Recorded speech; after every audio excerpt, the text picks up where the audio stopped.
Good evening, everyone, or anyone who might be watching with us tonight. We are the Book War, and we will be doing a Biblio talk this evening. And I'm just gonna wait for Hattie to pop on. Oh, there she is. 1 second.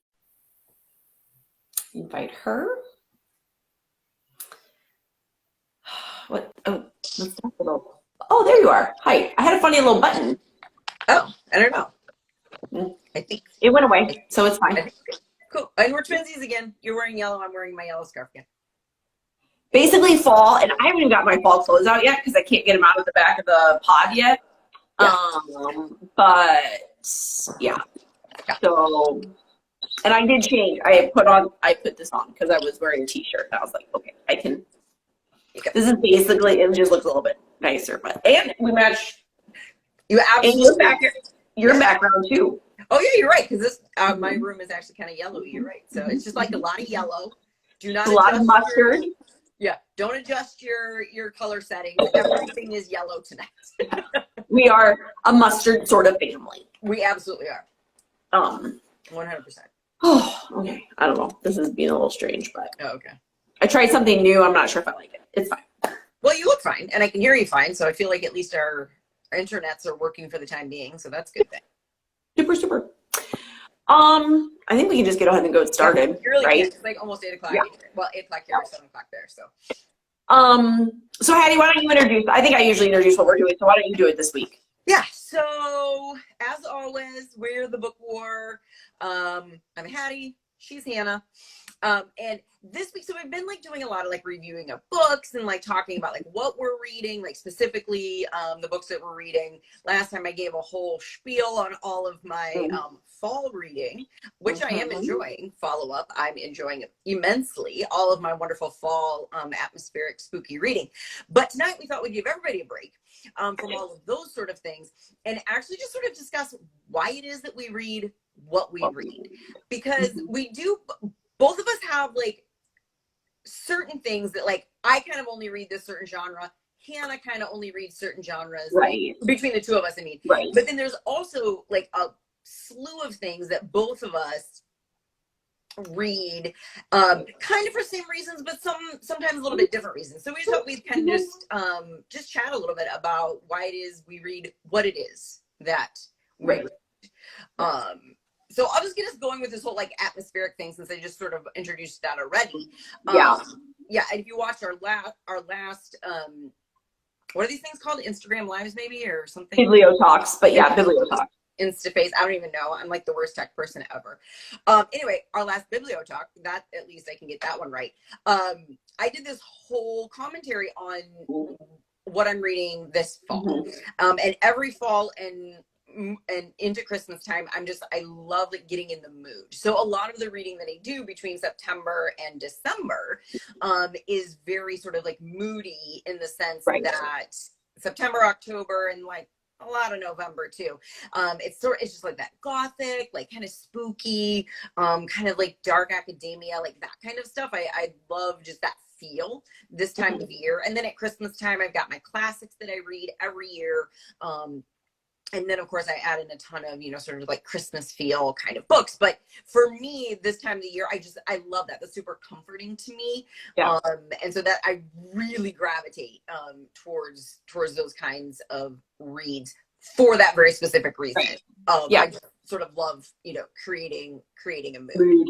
And that's like, which, by the way, you do in a lot of other ways too. Like it feels like I feel like as your sister, I should just inform everyone. Hattie does this not only in her reading, she does this in her, if you follow her a little bit on Instagram, on her account as well, she does this in her decorating. She has specific drinks that she only drinks at specific times. She does this very much with food as well. Like pumpkin is a big player in her fall cuisine, and not just pumpkin spice, but like pumpkin in all its forms. So I do feel like for you particularly, Hattie, in these seasons, fall and into winter and Christmas, like, and then in January we all go to Snowman. Yes.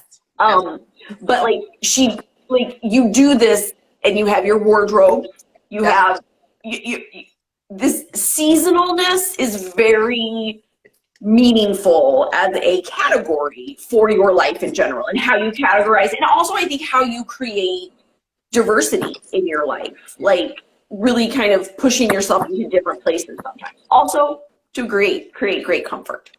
Yes. I think. Because I do, but I love that, and that's also like sort of part of even like I was just thinking about all the ways that I do this now that you're like bringing them all up. But I also like, you know, when people come to my home, I do want it to sort of be warm and cozy, and like that's like a big part of like hosting. So it's like those sort of things are just like part of what I find important, you know, to me and like to the people coming into my home. So I guess, yeah, it is sort of, I guess it is kind of like across the board. I do this in a lot of ways, and I definitely do it in my reading, my reading as well. Yeah. But yeah. So what about you, Hannah? What did you want to sort of share? Well, I was going to follow up on that for just a minute, because this is the first year I've actually kind of done this with you. I mean, you've done this for years. I mean, forever, for as long as I've known you. And I've never like been like, oh, okay. Like I've always been like, whatever. I read what I read when I want to read it. I have never been like seasonal like that. Like I do have a seasonal wardrobe, but like around my reading, it's really just like what feels like I want to pull off the shelf. But this year I did this a little bit. I'm doing this in October, and I have to say, I just finished Frankenstein today, which I read forever, which is so good. It's so good. Mary Shelley is just a genius, and it's so well written, and it's so good. And then I know we're not talking about books that we're reading right now, but I'm talking about a book that I'm reading. It's called The Girl in Red. The Girl in Red, okay. And I just found it on like, I think it was one of Goodreads like lists or whatever. But it's the Little Red Riding Hood story. But it's this girl who is in the forest after like a huge disease has come through, a pandemic, and killed everybody. An epidemic has killed everybody. And so it's like post-apocalyptic. And I swear to you, I'm only 8 pages in, and I'm already like, I am like loving her so much. Like I just need to set this scene. So she's in the woods and she has this fire and she's making some dinner, and this dude comes in. Like the first chapter is this interaction between her and him. And he's like a predator. That's the word I'm going to use. Okay. He's a predator, and she knows it. And like, it's this, and she's like, her being like, no. And it is literally page 9. Yeah. You're like in love with it, page 9. Yeah. Okay. Sometimes when it works, it works. When it works, it works. We'll see if it keeps going, but like I'm already enjoying it. But that's all to say, like sometimes if you do these things, I probably will not do it all the time, but like it was nice, and like you find these pieces that you might not have ever read, and you find these characters that you never would have encountered, and you just kind of like, okay, I'm with you, lady. I got you, girl. So anyway, I was thinking about one of the things that I have done is, I don't like the word goal or objective. Those are very like, I find them very frustrating terms and like outside of my scope, but I have like direction, and I've made value choices when it comes to reading, particularly in the last 5 to 7 years, I think. Yeah. And some of those are around like what you were saying too, is we read for a lot of different reasons. Some people read purely for pleasure, and like you were saying, our pleasure genres are very different. Very different.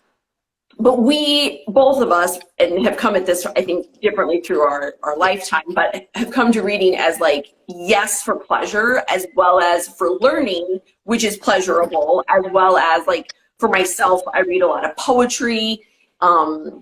It isn't really a learning thing, and it isn't really a like get lost, but it taps into a part of my emotional life and spiritual life that it brings a lot of pleasure and like resonance. So I think and so over these years I have, because I'm such a nerd, have started tracking the things that I care about and trying to shift in my reading. So I can show you some of those, but just I'll name them for a while. One is just around gender and reading less men. And that's particularly for me because I read a lot of fantasy, and a lot of fantasy historically, and when I was growing up, and the people who read fantasy around me were men. So I read a lot of male fantasy, and so like shifting the gender of who I read, and then also shifting the cultural backgrounds of the people I read. Less white, because that's again what I grew up with, what we knew. And I think if I think about it, it was what was on our shelves growing up as kids. It's not what's on our parents' shelves now, but when we were growing up, it was pretty white. And so really trying to shift that both for myself as well as like what I have on our shelves for my kids. Yeah. As they start to keep reading. So those are like two of the big things. And then also just the genre. Right. The fiction, the nonfiction, the poetry, the essay compilations, the short stories. Trying to just put more of that. Acknowledging that there is something in all of that that can be really good if you are willing to give it a shot and put the time in. So. Yeah. Well, and that's a thing that Hannah and I just in the last couple of weeks have been putting together our book list for our book club for 2023. We're working on putting that book list together, and that's just sort of these are kind of the things that we're like trying to keep like in the front, of our minds in terms of like, okay, there are other things other than fiction and nonfiction. They're like there's like a whole swath of other kinds of reading and other kinds of books, and so like that. Sort of comes into play when we're working on, this book list, these 12 books that we're going to read with our book club, and trying to say like through example really and through what we're picking, say to these people who are in this book club with us that like these things have value too, right? It isn't just fiction and nonfiction. That, I don't know if have we done any poetry? I don't know that we have done any poetry. We are going to this year though. This 2023. Oh, okay. Amanda Gorman. We're going to do Amanda Gorman. Yeah, that's right. Excellent. Yeah, so we're going to do poetry. I do not read poetry, although Hannah, you'd be so proud of me. I'm working on I'm a theologian, and this is not for Hannah, she knows that, but for everybody watching, I'm a theologian, and I basically my specialty is the Abrahamic faith, and so I just started working on getting through the Quran, and I'm reading the Essential Rumi alongside of it. And I'm like, Hannah's gonna be so proud of me. I am proud of you. That's poetry. That's what that is. That is straight up poetry, but Rumi is good. Yeah. Rumi's really good. Yeah, I'm saying. But anyway, but just sort of actually just what I was saying, I digressed there for a moment, but that like these other kinds of books, right? These kind of compilations, these essays. We did a great book on essays. You are your best thing. You are your best thing. Thank you. I was like coming up with like 3 of the 5 words. You are your best thing. We did that this year, and everybody really responded to that very well. Yeah. And these are the kinds of things that people won't necessarily pick up on their own. Because it's not just like a good story, or, I'm interested in that, like one particular thing. So I'm going to pick up that nonfiction book about that. Right. And I think for us, we're trying to be really intentional in our own reading, but we're also sort of trying to bring some people along with us. In at least in terms of our book club, saying, hey, yeah, we love fiction. I love nonfiction. Hannah kind of likes some of it. I have come to nonfiction late in life or later in life, and I'm going to do a whole blog on this, but we're not going to get into it too much. But I think I realized in my probably my early 30s, probably 10 years ago, that nonfiction mattered. Like that there was so much stuff I could learn about the world and times in history and sociology. Like I could learn so much in nonfiction. Yeah. And like there's some great nonfiction. There's some great nonfiction, and it does take a while to kind of like dig into some of that. But I distinctly remember, I think my first nonfiction buy was off of NPR. Like the NPR reading book club was doing some, and I was like, oh, that sounded really interesting. I will be honest, every fiction I've picked up off of NPR, I've been like, I'm not sure what this means. Oh, that's funny. I feel like I need like a professor of literature to explain it to me. Oh. Like, they're not bad. I'm just like, I didn't quite. Is it get like literary fiction? Because sometimes literary fiction is most of the ones I picked up are literary fiction. Yes. Yeah, it can be a little heady. Well, that's what NPR does. Like, yeah, that's true. That's true. But I am saying and that's just a me thing. Like, that's straight up. People think I'm a real elitist when it comes to reading, and that is true on some things, but on other things, I'm like, not really. Like, because I don't understand it. I have to give it to other people that didn't explain it to me. Yeah. And I have literally said that to Hannah on more than one occasion in the last couple of years, that I'm like, okay, this book, I need like Hannah and like my other friend who's like this kind of person to read this so they can explain to me what happened. So that absolutely happens. And that's okay too.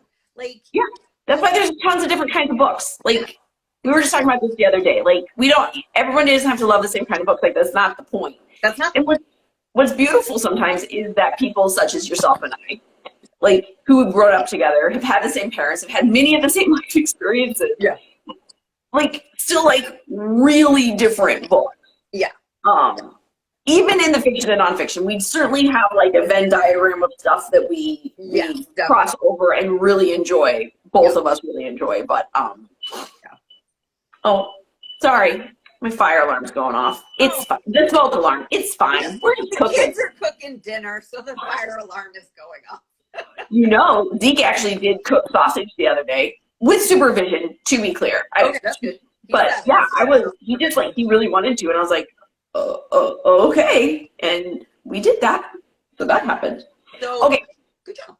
Yeah, I'm going to show some of my, your graphs. Okay. She's graphs. Super proud of these people. So I am, and this is not my idea. This is just a Google sheet that a good friend of mine, her name is Gretchen, had shown me she was doing. And I did like really detailed ones, and then I was like, I can't, this is annoying. So then I kind of like broke it down on just those things that I cared about, such as, so this is my 2023 reading for gender of author. Okay. So my male is 30%, and then my female or non-gendered would be like 70%. The 70, basically. Right. Yeah. Right. Yeah. So, and again, I don't like the word goal or anything like that, but I do remember last year, I think I was like at like 50-50 or 60-40. I was like, I'd really like to get to 70. Like, that's like where I would feel like, okay, like I'm doing this. So I'm about 70-30. And then I have race of author as well, which are subjective sometimes. I'm going to be honest, right? But right now, white is at 34% and everything, and then a non-white is, so yeah, it's going, I felt like this is what's not going well this year, is my fiction, nonfiction. Oh, is your fiction? It's not going well. Yeah, it's at 68%. Oh, wow. I don't know. Yeah, that one would be interesting to me. I bet this year I've read more, although I don't know. We read a ton. Well, maybe you didn't read as many. I read a ton of nonfiction during, you know what I'm talking about? Yes. The anti-racist book fest. We're both like, what was that? What was that? Yeah. Give me a second. It's there. Yeah. I think almost all of mine were nonfiction. I think maybe two of the group that I read, which was a pretty big group of books that I read for that. I think two of them were fiction, but I actually think maybe the rest of them were all nonfiction. And I would just like to say how much I loved. I think every single one. I'm trying to think if there was one that I didn't love. I thought they were all phenomenal from that book. I've never read a book from the Anti-Racist Book Fest that I wasn't glad I read. Yeah. Yeah. Oh yeah, definitely. Me neither. Some of them I like more than others, obviously, but like there's never been one that I've ever read that I've been like, what was that? Yeah. Was that point? Yeah. And they're about the only memoirs I read. I was talking to a friend of mine the other day. I don't read a ton of memoirs. Yeah. But I do the Anti-Racist Book Fest, I almost always go to the memoir. I don't know why. I just tend to always go to one of the memoir sessions, and I have always liked their memoirs. So that's kind of a weird. Weird. But now that you say that, I think that's true for me too. I don't know that I would have realized it, except for that you just said that. But I think that's pretty much where I read my memoirs as well. And I know I read a couple for the year before last year. Yeah. And I think we're reading. Did we decide we're going to read Beautiful Country for next year's book club? I do not remember who picked it for next year's book club, but that was a really good one. I feel like maybe we did. I can't remember. I haven't made the final list yet. I haven't put it together. We had a real we talked about a lot of books for that book club list. So we did. So I'm not 100% sure if it remains or not. Exactly. It's always the hard part. Yep. But I would say 9 times out of 10 for me when it comes to picking books, still though, like what I'm going to read next, it's usually like what I go to my to be read pile, which is a bookshelf. Which I'm like, is her whole house like? Yeah. And then like, so I have like 3 shelves in my secretary, and now I have like 2 stacks on top of my secretary on both sides. And then I have a stack in my in my porch as well now. Because these are just the to be read books. This isn't just like her book collection. This is just I need to still read books. No, not even. Doesn't even like. And then the only ones that I do read sometimes faster are the like if I get them from the library. Right. So like the Girl in Red is from the library, so like then I'll read it. Yeah. But I try really hard not to like get them from the library unless I'm willing to read it right away, like as soon as I get it. So but yeah, I do. I have a lot of books.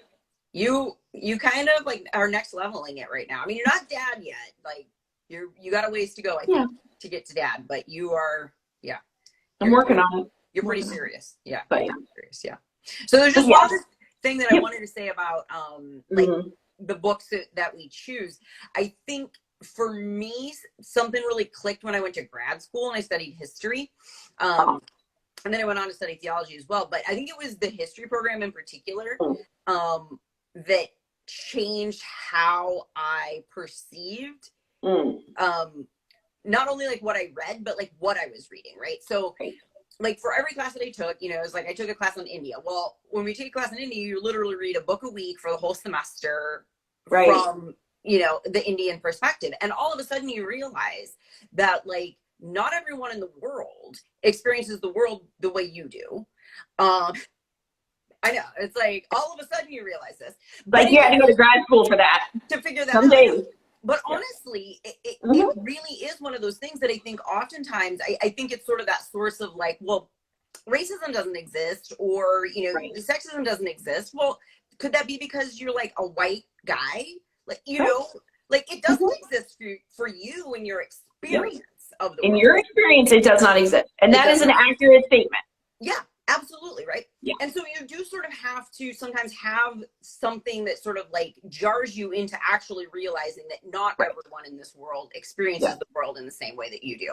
And I think for me, the most profound moment, I mean, I think intellectually, I obviously knew that before grad school, but I think going to grad school and reading what we read, which was very intentional, obviously, by my professors, really embedded that into me that like, your experience is valid, but guess what?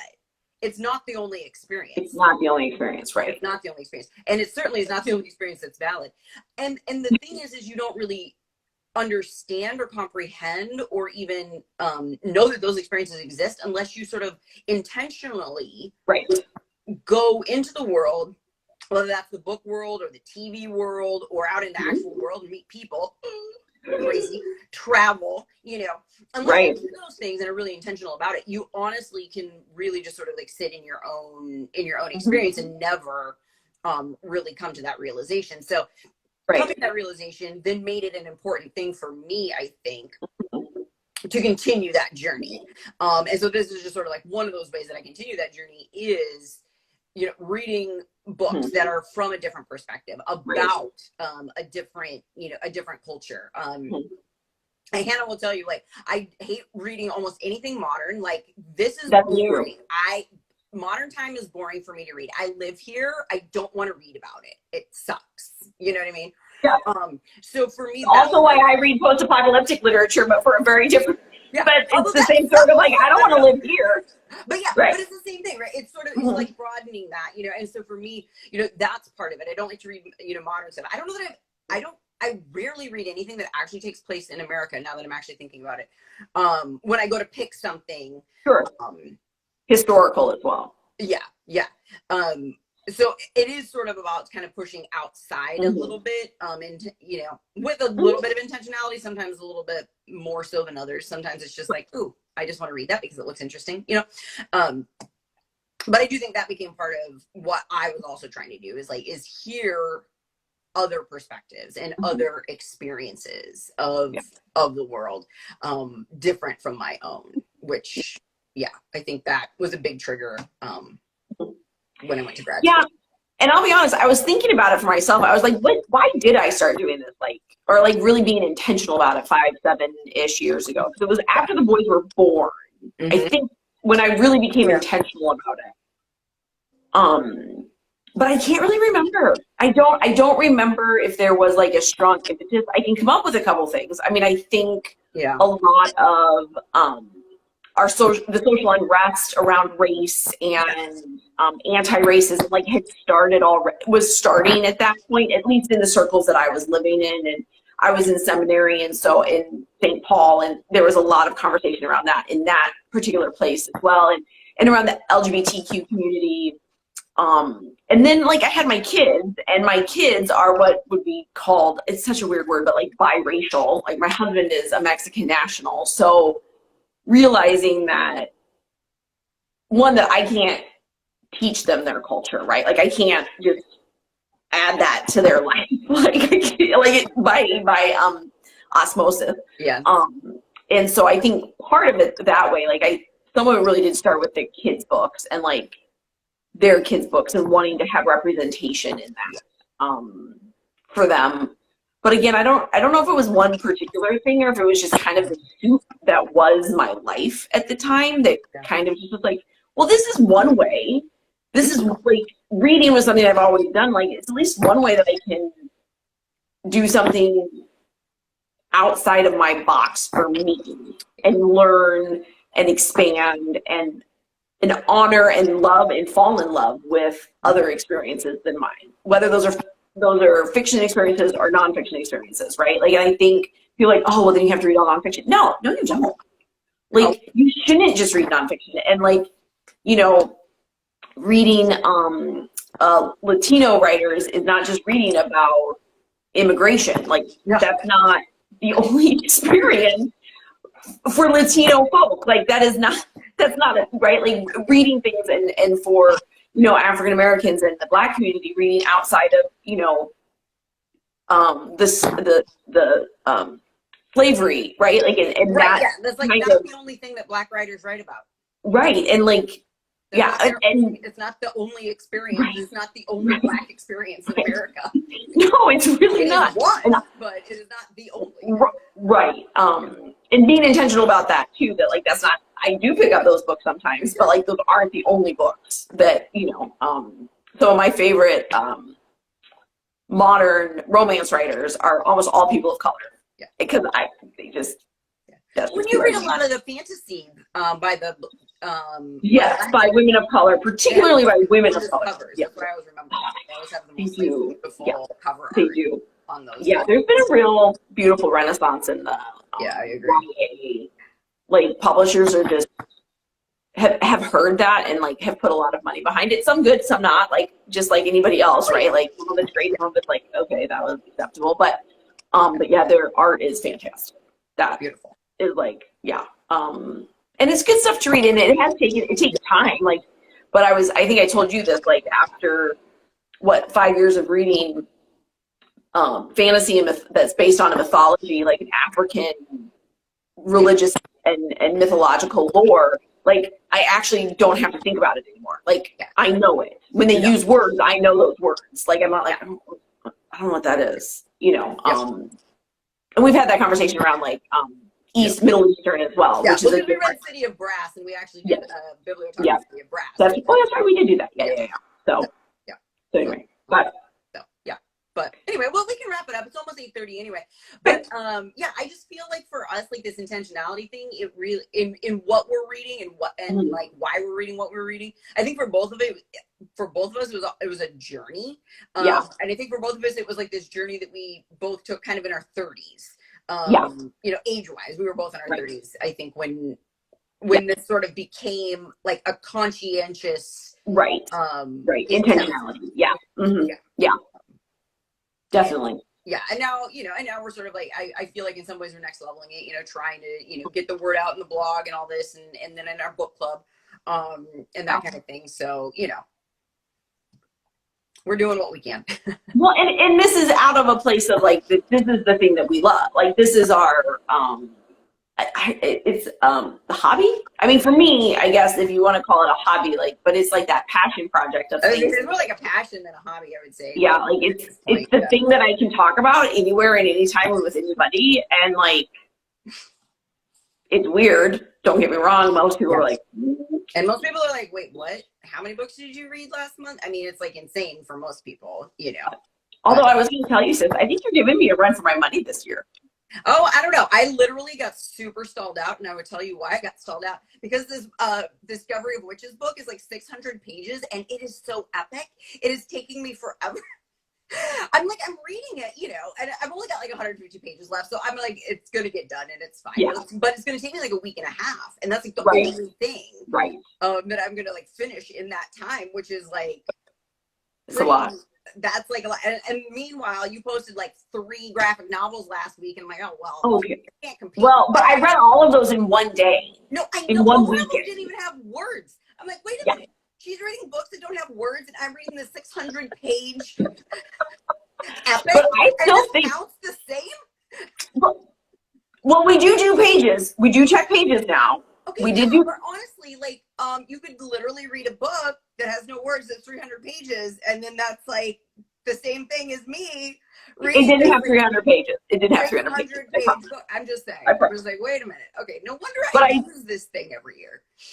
But I do think that you might give me a run for my money this year, though, because I am like, I mean, I'm not behind like on my goal necessarily, but I took a hit in July and August. I finally put them all back in, and I was like, ooh, that was a hit.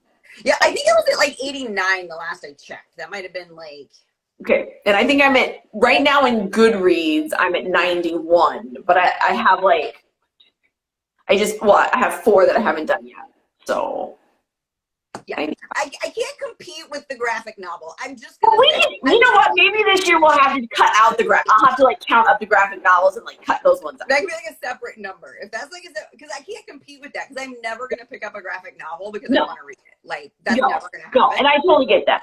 Yeah. Maybe I need to like start actually adding that in one of my genres, and so like that, like and then I just cut them out. That's a good idea. Maybe I'll do that. Okay. I could maybe still do that for this year. I haven't read a ton this year.